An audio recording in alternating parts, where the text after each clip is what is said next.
Esto es un monumento dedicado en Bordeaux, Francia, donde se hacen muy buenos vinos, a la conmemoración de la abolición de la esclavitud. Esto fue muy, muy interesante. En África, bueno, yo he conocido todo lo que está muy a flor de piel. He tenido algunos amigos que me decían que, mira, mi abuela fue esclava. No, esto me dio un shock bastante profundo, ¿no? Pensar que lo tenemos tan cerca de nosotros en la historia, hoy por hoy es muy distinto, ¿no? Pero personas que se las compraba por algo de dinero y tenías derecho a tener a ella, a los hijos, como si fuera ganado, ¿no? Impresionante, ¿no? Desde luego, parece que hoy día hemos superado esto porque ya no hay toda la regulación sobre la esclavitud que había antes. Hoy se hablan de las nuevas formas de esclavitud. Desde luego, no es lo mismo, ¿no? Una persona, al principio de la revolución industrial, por ejemplo, ¿no? Por un salario muy bajo, con el cual vivían en muy malas condiciones el trabajador y su familia, pues se le pedía al trabajador que trabaje todas las horas del día posibles, ¿no? No había límites y sin ningún tipo de seguro social y seguro para el tema de desempleo y otras cosas más, ¿no? Desde luego, uno podría decir, quizás algunos esclavos en la época de la esclavitud vivían un poco mejor que esos trabajadores que estaban recibiendo un salario mínimo con el cual apenas podían conseguir para comer y algo más, ¿no? Porque los esclavos también, digo, si uno tiene sus vacas, digo, así los trataban, ¿no? Pues procuran los amos darles bien de comer para que produzcan leche, para que estén fuertes y todo eso. Y entonces muchos esclavos pues vivían mejor que los trabajadores. Y no solo eso, también ha habido diferentes formas de esclavitud. No todas son así de fuertes, quizás las que salen en la televisión son las más fuertes de todas. Pero, por ejemplo, también existían los siervos, ¿no? En Israel, ¿no? Que eran casi considerados partes de la familia, ¿no? Con lo cual hay diversos grados de esclavitud, en el pasado me refiero, ¿no? Y los siervos, pues, habían otros que solo estaban por 2 años, ¿no? Por 2 años, y a esos los trataban muy mal, ¿saben? Peor que los esclavos. ¿Por qué? Porque el esclavo iba a estar siempre y querían mantenerlo bien para que pueda trabajar mucho, ¿no? Y en cambio los siervos decían, pues lo explotamos 2 años porque ya lo voy a perder, ¿no? Digo, si solo tengo 2 años, puedo hacer lo que sea. Con lo cual, digo, este fenómeno que es muy malo, que hemos vivido en la humanidad, digo, no se ha superado con la revolución industrial. Esta es la primera idea que quería mostrar. Hoy por hoy se habla de nuevas formas de esclavitud. Entonces, vale la pena preguntarse, ¿qué es la esclavitud? ¿Qué es la esclavitud? No sé, ¿qué les parece? Sí, como les digo, ahorita no tengo la posibilidad de ver si están alzando la mano o no, con lo cual simplemente interrúmpanme sin ningún problema. ¿Qué les parece que es la esclavitud?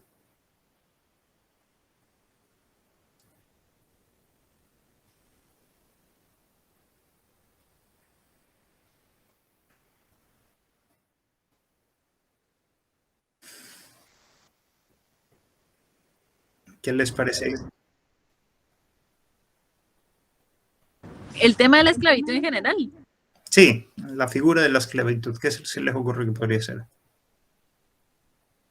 Yo, la verdad, pienso que la esclavitud como tal, digamos, es ese como, era como ese acto jurídico que en la época se daba, pero realmente no como dignificaba a la persona o se violentaba esa dignidad que cada uno tiene, porque se le Sí, trataba como objeto. Entonces, al tratarse ya como un objeto, a una persona se le violan todos esos derechos fundamentales que en el momento ahora conocemos como el derecho internacional de los derechos humanos. uh-huh. Exactamente. fueron violentados. Y por eso es que también, digamos, la OEA ha sacado estas convenciones contra la tortura y la esclavitud, porque teníamos países que todavía por guerra, por poco avance legislativo, todavía tenía esa esclavitud, y es lo que se trató de erradicar, la verdad. Exactamente. Pero entonces ya está erradicada, ya la hemos superado. Yo la verdad es que creo que no como tal, digamos, porque aunque no hay una esclavitud como tal, siempre se basa en esa disminución de derechos humanos. Y hay partes, tal vez en rincones rurales o en zonas que son poco alfabetas, que todavía por sus costumbres y tradiciones caen en la esclavitud sin querer hacerlo. No sé si me entienden. Sí, sí, sí, sí, por supuesto.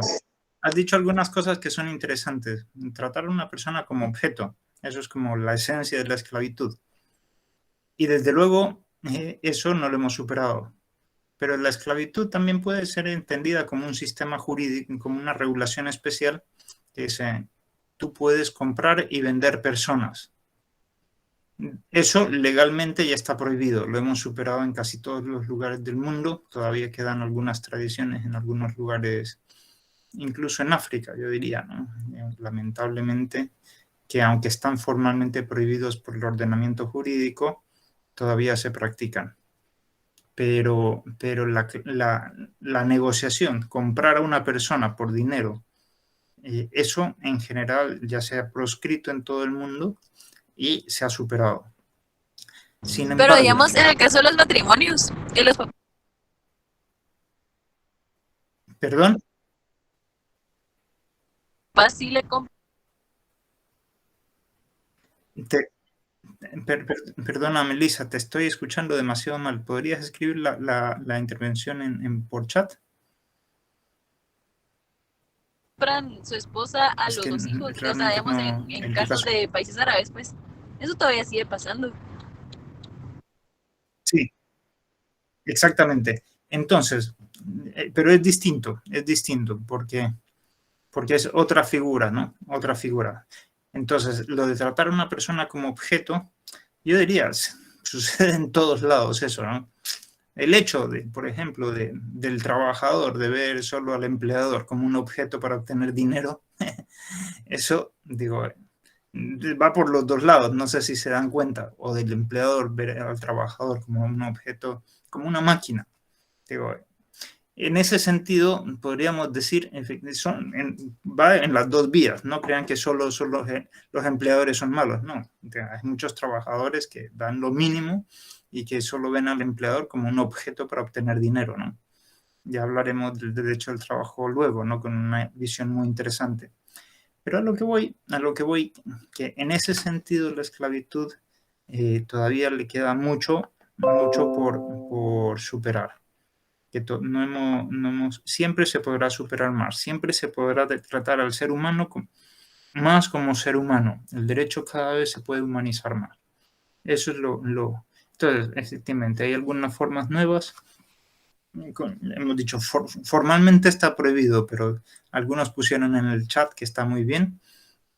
La trata de blancas, la trata de afroamericanos, la trata de niños, hay muchas cosas efectivamente que están ahí.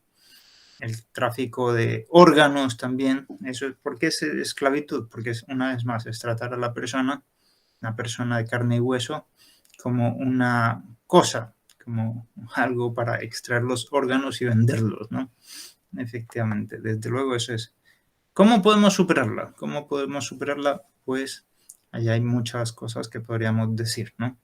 Pues cada vez humanizando más el derecho. Estas clases de derecho natural son justamente para eso, para ver cómo podemos humanizar más el derecho. Y bien, esta es más o menos la introducción a la clase de hoy, en la que trataremos de muchos temas, ¿no? Como decíamos, la parte segunda del código tiene este índice. Las propiedades del acto de ser, que ya las hemos visto, cada una con sus derechos, ya habrán leído un poco más, las propiedades del alma humana, del cuerpo y algo de las acciones. Pues hoy veremos especialmente estas tres, ¿no? La libertad, la identidad, porque la forma es una forma humana y esa es la identidad, la del ser humano, y finalmente, pues algo de la materialidad humana.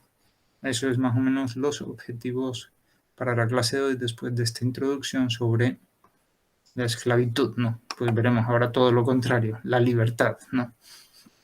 Esta será más o menos el índice.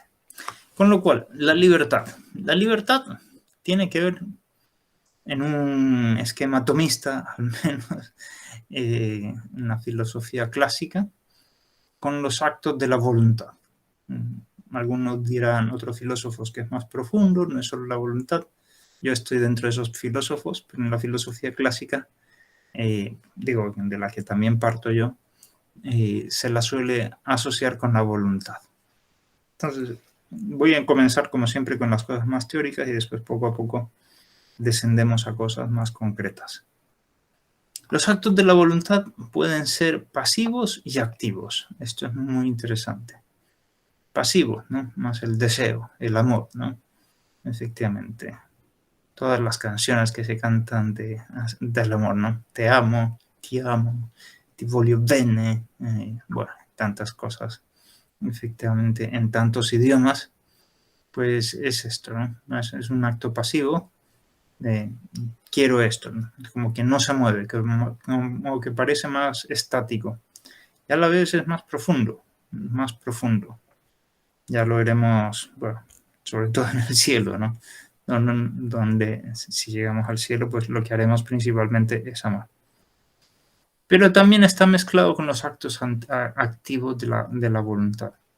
Ahí tenemos la libertad de elección, de disposición.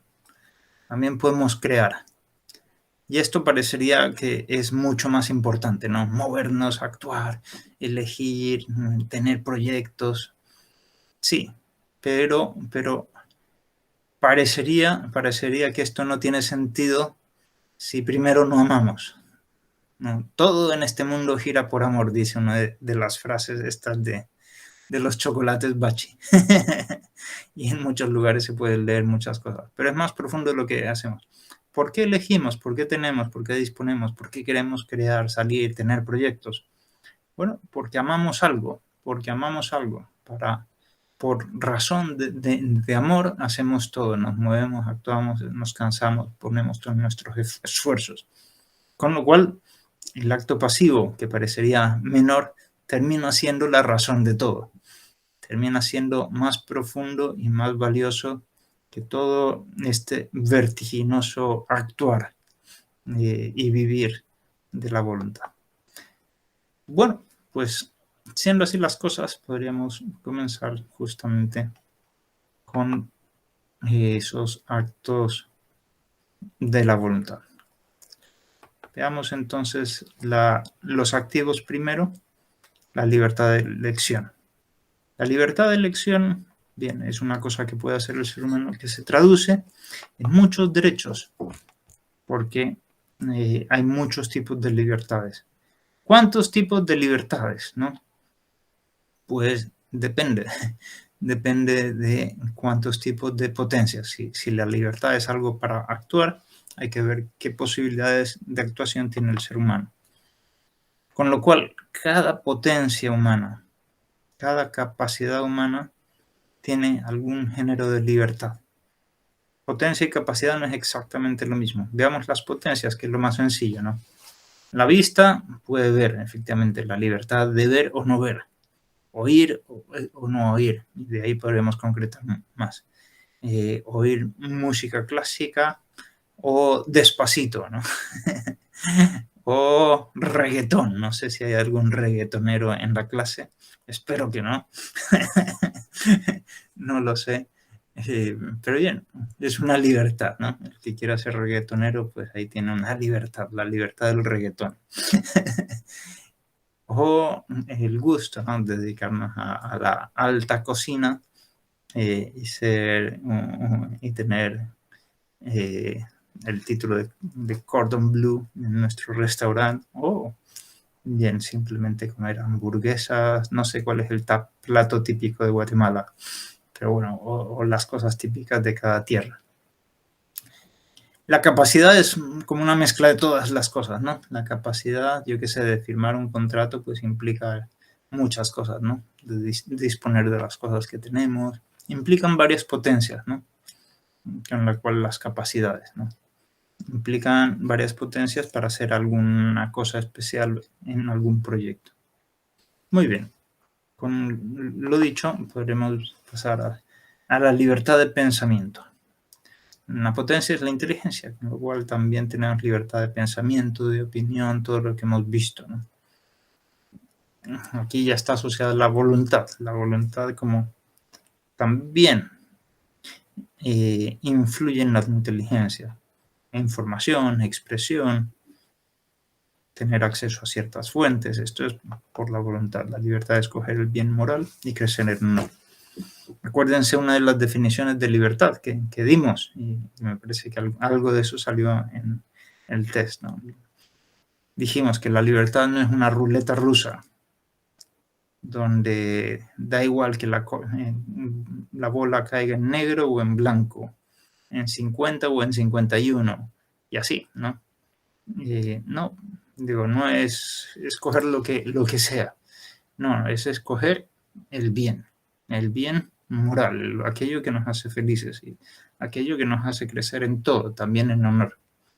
Entonces, esa decíamos que citamos ahí a otro filósofo, Pincaers, Servas Pincaers, que diferenciaba la libertad de hacer esto o del otro, que muchas veces no tiene sentido, y la libertad para algo, y para algo bueno, para algo que nos haga crecer. Esa última libertad es la más importante de todas, ¿no? La libertad para escoger cosas buenas, el bien moral, la libertad de crecer y desarrollarse como persona. Esto es muy interesante, ¿no? Esto es una consecuencia de lo anterior, porque no es solo escoger el bien ahorita, ¿no?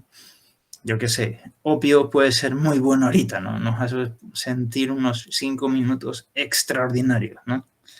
Hay gente que dice que han sido los mejores 5 minutos de su vida. Pero después uno ve toda la adicción, todo el deterioro neuronal, todo, digo, pues no solo es el coger lo que nos hace felices en estos 5 minutos, sino en toda la vida. Y por eso es la libertad también para crecer, desarrollarse como persona, para alcanzar metas cada vez más altas. Y todo esto es moral también, ¿no? La libertad de trabajo y de descanso, de escoger un trabajo u otro, ver lo que más nos acomoda, lo que mejor somos, lo que mejor se nos da, de desarrollar ciertas virtudes, ¿no?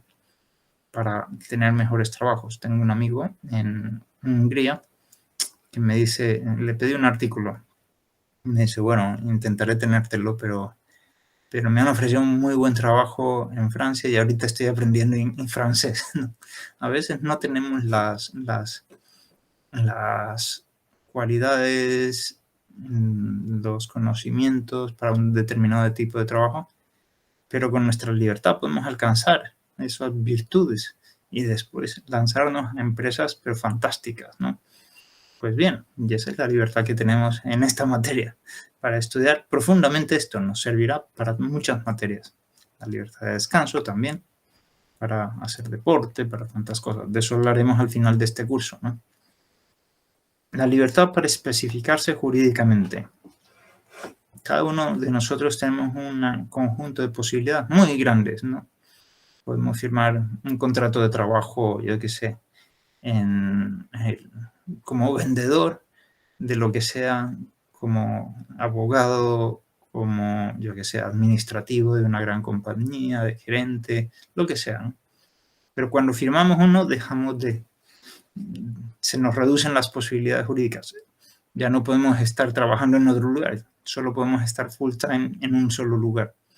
Entonces, nos especificamos. Cuando cada acto jurídico que hacemos especificamos nuestra situación, posición jurídica, en el ejemplo que alguna vez hemos puesto, ¿no? Una persona es libre de casarse con 4.000 millones de mujeres o de hombres, pero cuando conoce a una y se casa, ya solo tiene una real y ya ha limitado sus posibilidades, ¿no? Que eran solo posibilidades, se cambian las posibilidades por algo real. Eso es especificarse jurídicamente. La libertad para optar por la vida, la salud, la integridad. Esto es muy interesante, ¿no? Es la libertad para escoger una cosa buena, no para escoger las cosas malas. No hay libertad para torturar, no hay licencia para matar, como se dice, ¿no?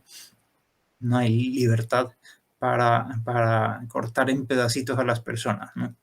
Por eso, cuando hablamos de libertad, tendremos que decir una libertad para optar por la vida, por la salud, por la integridad. No para deteriorar la vida, la salud y la integridad. No hay libertad para las cosas malas.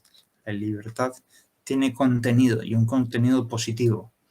Esto es muy interesante. Hoy en día se pone en tela de duda todo esto porque más que se ve, todo pequeños o gran sufrimiento se ve súper mal, ¿no? Entonces ya no hay libertad para las cosas buenas, sino solo es una cultura hedonista la que estamos viviendo, ¿no? Entonces, bueno, si te sientes mejor muriendo, hay libertad para morir. Bien, y uno no se da cuenta, el valor de la vida, Bien, de eso hablaremos con más detenimiento justamente la próxima semana. Licenciado, yo no entendí la libertad para especificarse jurídicamente, realmente. Muy bien. Como tal, ¿qué es? ¿Te das cuenta que puedes firmar muchos contratos o no? Ahorita. Sí. Muy bien. Si tienes, yo qué sé, $100, puedes comprar muchas cosas. Y cuando compras ya has perdido los $1.000, ¿sí o no? Sí. Muy bien. Eso es especificarse jurídicamente. Digo, ya no tengo después de comprar, por ejemplo, yo qué sé, un par de zapatos y ropa, ya no tienes posibilidad de comprar otras cosas más, pero ya te has especificado y ya eres titular de estos bienes y no de dinero. Eso es especificarse jurídicamente. Técnicamente es como también la teoría bueno, ahorita económicamente no sé la teoría, que es una teoría de economía y derecho, pero que es realmente que uno elige una cosa en vez de la otra y ya no puede como volver a esa cosa porque elige otra cosa. Exactamente. Lo mismo sucede con los derechos que tienes, ¿no? Digo, después ya no tienes derecho al cash, al dinero, pero tienes derecho a unas nuevas propiedades que has adquirido. ¿Ok? Sí, licenciado. Perfecto, muy bien. La libertad para crecer y para desarrollarse en el cuerpo, lo mismo que en el espíritu. Por eso podemos ir al gimnasio. La libertad de expresión corporal, aquí ya estamos bajando las cosas más corporales, la libertad para usar la sexualidad responsablemente. También hablaremos de eso, ¿no? La sexualidad es una cosa muy buena. ¿Por qué es muy buena? Porque nos permite amar de una manera muy profunda, entregándonos totalmente. Y si lo usamos bien, pues eso ennoblece al ser humano. Nos hace llegar, la voluntad toma mucha fuerza con el cuerpo y hace amar justamente de una manera muy profunda. Pero también, si uno utiliza eso para amar, yo qué sé, cosas y no personas, o tratar a personas como cosas, el hombre se degrada, ¿no? Efectivamente. La libertad de movimiento, de residencia y de domicilio, de la que hablaremos después. Todo esto tiene que ver con el cuerpo, ¿no? Como se dan cuenta, este segundo set de libertades, grupo de libertades. La libertad de asamblea, para reunirnos también. Todo esto tiene relación, movimiento, residencia, domicilio y asamblea. Reunirnos todos en el mismo lugar. Hoy por hoy, con estos medios, podemos estar reunidos en Washington y en Guatemala al mismo tiempo, sin tener, el mismo cuerpo, pero al menos tenemos la misma voz aquí y la misma imagen aquí, y efectivamente eso nos permite estar en el mismo lugar. Muy bien, esa es la libertad de elección. Como se dan cuenta, una cantidad de libertades de las que nos hablan, una cantidad de tratados de derechos humanos, todas conectadas con los actos de la voluntad. Las especificidades de cada una las pueden leer en el código. Pasemos a otro acto activo de la libertad, que es tener y disponer. Esto ya no es optar por una cosa u otra, sino las cosas que tenemos, pues las tenemos con un dominio. Esto es muy interesante, ¿no? Y es un dominio distinto al del león. Los jabalíes, por ejemplo, ya perdón por la palabra, hacen pipí por toda su zona, mean por ahí para marcar su territorio. Y entonces cuando uno y esto también yo lo he vivido en los safaris en África, entra a algún lugar y nota que hay un olor distinto, es que ese es un área de un animal determinado. Entonces hay que andar con cuidado ahí, porque ese animal está protegiendo su área. Los leones también. Yo me acuerdo de haber estado a 2 metros de 15 leones, digo, libres todos, ¿no? Libres todos en medio de un safari. Yo estaba en el carro, por eso no pasaba nada, ¿no? Y el chofer me decía, mira e intenta encontrar cualquier otro animal a la distancia. Y no había nadie. ¿Por qué? Porque los leones pueden ver hasta 2 kilómetros con perfecta visión. Y si ven algo, pues se pueden lanzar a atacarlo. Todos los animales le huyen, ¿no? Por eso es el rey de la selva. Efectivamente, marcan su territorio y ellos dominan su territorio. Muy bien, eso es verdad. Pero la tenencia humana es distinta.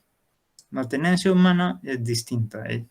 Si simplemente ellos se tiran a matar si alguien invade su territorio, ¿no? Algunas aves también tienen su territorio. Los colibríes tienen su territorio y si alguna otra ave invade, pues se tiran. Es curioso, ¿no? Y eso que son chiquititos, ¿no? Pero el ser humano no es ese tipo de posesión física, de proteger lo mío y tirarme a matar si alguien se toca lo mío. Es una posesión más intelectual, ¿no? Esto me pertenece. Mis manos me pertenecen, desde luego. Y yo con ellas hago lo que quiera. Lo primero que se da cuenta el niño cuando comienza a darse cuenta de quién es. Cuando se da cuenta que no es la madre, porque a veces nacen, un primer encuentro es distinguirlo. Yo soy yo y ella es ella. Sin tú no se puede encontrar el yo. Esto es muy profundo, ¿no? En los niños, ¿no? Esto es simplemente reflejos, raíces, root effects, ya. Que nos hacen distinguir. La tenencia evolutiva es también psíquica. Esto me pertenece, yo le puedo dar este sentido, con esto puedo hacer esto, y puedo utilizarlo como instrumento, ¿no? La capacidad instrumental de los animales es muy limitada y es un poco por repetición que ellos lo hacen, lo que se llama instinto. La capacidad instrumental del ser humano es fantástica y no se hace por repetición, alguna vez sí, esas son las costumbres, pero sobre todo se hace porque conocemos, esto sirve para esto y por eso yo lo utilizo. Bueno, ese es el tener. Se puede tener con la voluntad, ¿no? Y por eso un rey puede tener un reino muy grande sin conocer físicamente con la vista o con el oído que haber estado ahí o haberlo tocado. Simplemente digo, me han dado un mapa y yo digo, todo esto es mío, ¿no? Bien, podemos tener nuestras propias cosas, las ideas, las cosas. Y si podemos tener con ese acto intelectual, conociendo, también podemos disponer de ello. Esto es distinto. Digo, un animal nunca va a ser un trueque. Digo, simplemente a veces se aprovechan de que uno mató una gacela, por ejemplo, y todo el mundo está ahí. Las hienas, los leones, las hienas y los leones les dejan comer de la misma presa, ¿no? Si sobra, ¿no? Pero, en cambio, nosotros sí que podemos disponer de esto, dotarle de sentido a un computador. Digo, ahora yo quiero hacer esto con esto, ¿no? O lo quiero tirar por la ventana porque estoy furioso, ¿no? Bien, digo, y saber esto va a suceder, ¿no? Los animales no saben lo que va a suceder. Tienen digo, el conocimiento, tienen verdadero conocimiento de las cosas. Algunos animales, sobre todo los que tienen, bueno, más desarrollados, pero no tan profundo como el ser humano y de otra característica, ¿no? Tiene otra característica, es más por repetición, por instinto, por ver que las cosas bien funcionan bien, bueno, y se repite, ¿no? Algunas cosas se tienen como fin y otras como medio. Esto sí, efectivamente, esto también es muy humano, ¿no? No, otras como fin, digo, de la existencia humana. Y esto es muy interesante. El espacio también se puede tener. Un animal puede tener, yo qué sé, 2 kilómetros de terreno, el león, ¿no? Alrededor, en radio. Este es mi espacio, ¿no? Este es mi espacio. Pero, pero es distinto. Cuando el ser humano habita en eso, está en ese espacio teniéndolo, haciendo lo suyo. Por eso uno se da cuenta, por ejemplo, en una habitación hablo de mi familia, en la habitación de mis hermanas, pues todo rosado, con cantidad de fotos de todos los amigos, amigas, etcétera, ¿no? Y en la habitación mía era muy distinto, ¿no? Yo ponía ahí todas las latas de cerveza, las pegaba a la pared porque decía, bueno, voy a intentar tener cuantas más mejor de diferentes marcas, ¿no? Llegué a tener como 100 cervezas distintas pegadas en la pared, ¿no? Ya se dan cuenta que cada uno tiene su espacio y lo conforma a su modo de ver. La de un bebedor empedernido. No. La verdad es que solo una vez me he emborrachado a los 6 años. Y eso fue por un error. Pero bueno, en cambio sí que me ha gustado mucho probar de distintos tipos de cerveza, ¿no? Cosa que Dios me ha permitido en muchos lugares del mundo. Muy bien. Es peculiar del ser humano estar en un espacio teniéndolo, poseyéndolo personalmente, transformándolo en un lugar de desarrollo de la persona y de su intimidad y de su familia. Muy bien, eso es tenerlo, ¿no? Yo tengo esto y lo desarrollo para mí. Otra característica es también la de crear. No hablaremos de esa, digo, ya veremos algo más. Pero efectivamente, la creación también es un acto de la inteligencia y de la voluntad. La inteligencia primero ve, esto no existe y podemos verlo, y es posible hacerlo, y la voluntad lo crea y hace una escultura humana, crea una película, o crea una frase simpática o lo que sea, ¿no? La creación humana. Eso lo veremos más adelante, no ahora. Ahora nos dedicaremos más bien a el amor. Hablar de esos actos pasivos como principio de la actividad. Ya hemos dicho algunas cosas, con lo cual creo que vale la pena no entretenernos demasiado, ¿no? Todo agente, cualquiera que sea, realiza sus acciones por amor. Esta es una frase de Santo Tomás de Aquino en la Suma Teológica, no es mía. Pero puede ser la frase de Andy García o Andy Warhol o cualquier artista de la música pop hoy en día. Efectivamente, todos, ya les digo, los he encontrado hasta en los bombones Bachi, en esas frases que uno encuentra cuando abre y se come el chocolate. Pues bien, efectivamente. Y decíamos que es mucho más profundo de lo que pensamos, ¿no? Efectivamente, porque todos los actos activos de la voluntad se hacen en razón de que amamos algo. Digo, yo lucho por algo porque yo amo, yo qué sé, quiero tener el título y por eso me esfuerzo por estudiar bien a fondo, ¿no? El título de abogado. Digo, eso es amor a algo. No es la de las principales formas de amor, pero sí es amor a algo. El amor más elevado es a las cosas más elevadas, ¿no? Primero a Dios y después a las personas, a todo ser humano. Y eso porque si uno ama las cosas de la tierra, se vuelve tierra un poco más, ¿no? Por eso hay que amar primero a Dios y por razón de Dios a las personas y por razón de las personas a todo este universo y este cosmos, ¿no? Efectivamente, se ama a todo, pero con orden, ¿no? Y eso nos lleva bueno, aquí todavía se me escapó una palabra en inglés, el amor benevolente, ¿no? El amor benevolente es salir de uno mismo y buscar el bien del otro. Es el más creativo uso de la voluntad, ¿no? Cómo hacer bien, cómo ayudar a los demás. Hay una frase del Concilio Vaticano II que es de las más citadas, quizás la más citada de todo el concilio, ¿no?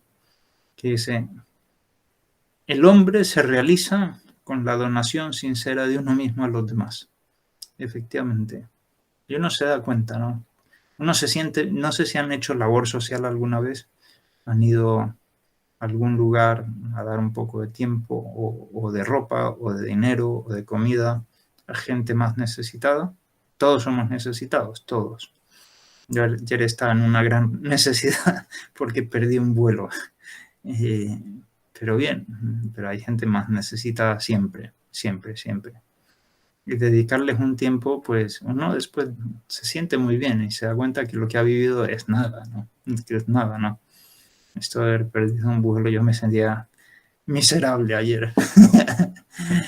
Pero claro, cuando uno va a ver la gente que realmente, digo, bueno, lo he visto en muchos lugares, en África lo he tenido muy enfrente de mis ojos, mucha gente muy, muy flaca, pero allá ser gordo es bien visto, porque esta persona está bien, ¿no? Tiene, en cambio, no sé si la mayoría, pero hay muchísima gente que uno se da cuenta que no tiene para pagar las 3 comidas al día, pero por supuesto, ni las 2 comidas al día, digo, y quizás una, y quizás ninguna, ¿no? Entonces uno se da cuenta, bueno, realmente hay gente más. Y si uno puede ayudarles, pues se siente muy bien, ¿no? Y no solo es cuestión de sentimientos, sino es también de realización personal. Esta vida mía tiene sentido. Esta vida mía tiene sentido. Digo, estoy ayudando. En cambio, quien solo piensa en uno, digo, no. Digo, esa vida no sé cuánto sentido tenga. Bien. La donación sincera de sí misma es el amor más humano y la forma más intensa de amar. Esto lo traducí en el aeropuerto, perdón. Con lo cual, ayer, en medio de pérdidas de vuelos, con lo cual no está del todo bien. Deberes que produce el amor. Entonces, esto es muy interesante, ¿no? Y esto tiene su dimensión jurídica. Amar tiene su dimensión jurídica, pues muchísima, muchísima, muchísima. Es lo que veremos. Quien ha sido amado tiene un deber primero de gratitud. Efectivamente, si alguien, yo qué sé, nos ha dado la vida a nuestros padres, pues no podremos pagarles. Simplemente no podremos pagarles. Deberemos estar agradecidos toda la vida. Aunque hay muchos padres que no logran tener amistad con sus hijos e incluso se portan muy duro. En África la familia es distinta, la autoridad paterna es muy potente y la amistad con los padres se alcanza a tener después de los 18 años normalmente. Es muy distinto, ¿no? Es otra configuración de la familia. Y aún así, en las peores situaciones, digo, padres que han dejado a los hijos por irse con otra, lo que sea, pues la persona el hijo siempre, siempre, siempre tiene un deber de gratitud. Nunca puede decir, no, ha sido malo mi padre, no, me ha dado una cantidad de cosas que nunca podré yo pagar, nunca, nunca. Hay un deber de gratitud con todos los padres, porque no podemos darles la vida, es decir, es mucho lo que y es un deber jurídico, no estoy hablando de moral aquí, no estoy hablando de teología aquí. Si el derecho es dar a cada uno lo suyo. Y es un balance, es la relación de igual. Tú me diste esto, yo te doy lo mismo. A nuestros padres nunca podremos darles lo mismo. ¿Cómo pagarles la vida? Incluso aunque les salvemos la vida, digo, es otro tipo de vida la que nos ha dado a nosotros, ¿no? Con lo cual hay un deber de gratitud. Las leyes lo expresan a veces de otras maneras. Dicen simplemente, en caso de necesidad tienes que ayudar a tus padres y otras cosas más. Quien ama siempre está en deuda. Esto es una cosa muy interesante, ¿no? En el matrimonio uno se obliga a amar. Eso lo dicen, ¿no? Ya lo veremos luego, ¿no? En la vida y en la prosperidad y en la escasez, ¿no? En la vejez, en la enfermedad, todo eso. Se obliga a amar. Es un deber de amor. Es un deber de amor. Efectivamente, el matrimonio. Uno nunca puede decir el amor se acabó. No, aunque si se acaba, pues es que no estás cumpliendo lo que ofreciste, ¿no? Y más bien lo que hay que hacer, bueno, pues es amar, no es echarlo todo por la borda, ¿no? El matrimonio es un deber de amor, es lo que se jura. Bien. Muy bien, con eso hemos visto los actos de la libertad y los actos de la voluntad. Bueno,